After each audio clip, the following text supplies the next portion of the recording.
আন এটা ভিডিঅ' লৈ আহিছোঁ মোৰ ব্ৰইলাৰ ফাৰ্মৰ মুৰ্গী দেখাবৰ কাৰণে আন এটা ভিডিঅ' বনাই আছোঁ। এয়া চাওক মোৰ নিজৰ ফাৰ্মৰ মুৰ্গী আৰু মই এতিয়া বৰ্তমান ফাৰ্মতেই আছোঁ। ফাৰ্মত কাম কৰি আছোঁ। এতিয়া মই মুৰ্গী দানা পানী দি ৰেডি হৈ গ'লোঁ। এতিয়া মই দেখিছোঁ কিমান সুন্দৰকৈ দানা পানী দি আহিবলৈ সিহঁতি খাই আছে।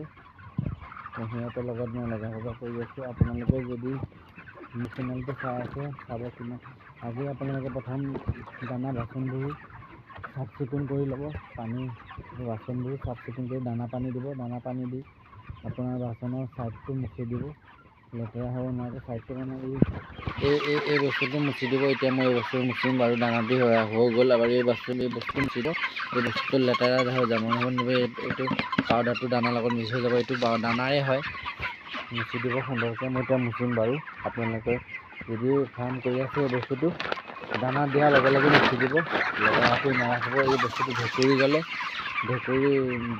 এই বস্তুটো যেতিয়া দানাত পৰিব দানাটো মুৰ্গীয়ে খোৱাৰ লগে লগে মুৰ্গীৰ বেমাৰ হ'ব। তাৰ কাৰণে লগে লগে আপোনালোকে মুচি দিব। মুচিটো চাফ চিকুণকৈ ৰাখিব। আপোনালোকৰ ৰিজাল্ট ভাল হ'ব।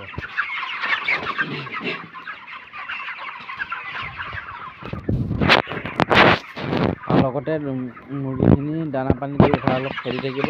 1 ঘণ্টা 10 মিনিট বা আধা ঘণ্টাৰ পিছে মুৰ্গীখিনি উঠাই খেলি থাকিব আৰু সিহঁতি দানা সুন্দৰভাৱে খাই থাকিব। মোৰ ভিডিঅ'টো আজিলৈ ইমানে সামৰণি। Bye bye.